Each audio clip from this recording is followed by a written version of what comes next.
નડિયાદમાં Marida road પર આવેલા સુલતાન park સોસાયટીમાં એક મકાનનો સ્લેબ ધરાશાયી થયો। મકાનનો સ્લેબ ધરાશાયી થતાં કામ કરતા 12 જેટલા મજૂરો સ્લેબ નીચે દટાયા, જેમાંથી 8 જેટલા મજૂરોને નાની મોટી ઈજા પહોંચતા તેઓને સારવાર અર્થે હોસ્પિટલ લઈ જવામાં આવ્યા। નવનિર્મિત મકાનનો સ્લેબ ધરાશાયી થવાની માહિતી મળતા જ ટાઉન પોલીસ અને નગરપાલિકાની ફાયરની ટીમ ઘટનાસ્થળ પર પહોંચી।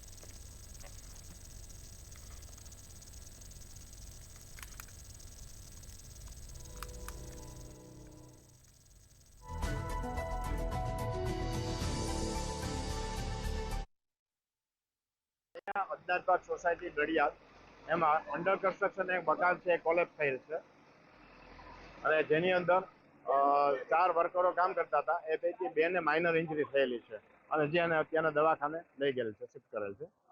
બાકી જે અન્ય જે છે, અન્ય કોઈ હોય એવું નથી। આજુબાજુના લોકોએ જણાવેલ છે કે અન્ય કોઈ અંદર નથી, છતાં પણ નગરપાલિકાના ફાયર ડિપાર્ટમેન્ટના સ્ટાફ દ્વારા અંદર કોઈ છે કે નહીં એના માટે ખાતરી કરવા માટે અમે અત્યારના મલબાને દૂર કરી રહ્યા છીએ। ખેડા જિલ્લાના મરીડા રોડ પર આવેલા સુલતાન પાર્ક સોસાયટીની બાજુમાં આવેલા અદનાન પાર્કમાં આજે એક દુઃખદ ઘટના ઘટી હતી, જેના ખાસ કારણ કહેવામાં આવી રહ્યું છે કે એક પ્લોટ હતો, ખાલી પ્લોટ, એમાં કન્સ્ટ્રક્શનનું કામ ચાલતું હતું। આ કન્સ્ટ્રક્શનના કામમાં સ્લેબ ભરવાનું કામ ખાસ કરીને ચાલતું હતું, ત્યારે જ એક અચાનક દુર્ઘટના ઘટી હતી અને સ્લેબ ધરાશાયી થયો હતો। આ સ્લેબ ધરાશાયી થવાના કારણે આ સ્લેબની નીચે 4 લોકો અચાનક દટાયા હતા, જેની જાણ નગરપાલિકા, ફાયર બ્રિગેડ તથા સ્થાનિક પોલીસ દ્વારા કરવામાં આવી હતી। આ પોલીસ દ્વારા કરવામાં આવતા તાત્કાલિક ધોરણે રેસ્ક્યુ ઓપરેશન ચાલુ કરવામાં આવ્યું હતું। ફાયર બ્રિગેડ દ્વારા રેસ્ક્યુ ઓપરેશન ચાલી રહ્યું છે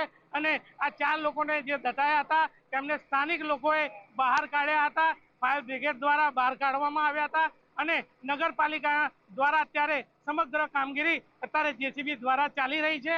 અંદર બીજું કોઈ અગમ્ય માણસો જો દટાયા હોય તો તેની હાલ ફાયર બ્રિગેડ તથા જેસીબી દ્વારા હાલ તપાસ થઈ રહી છે।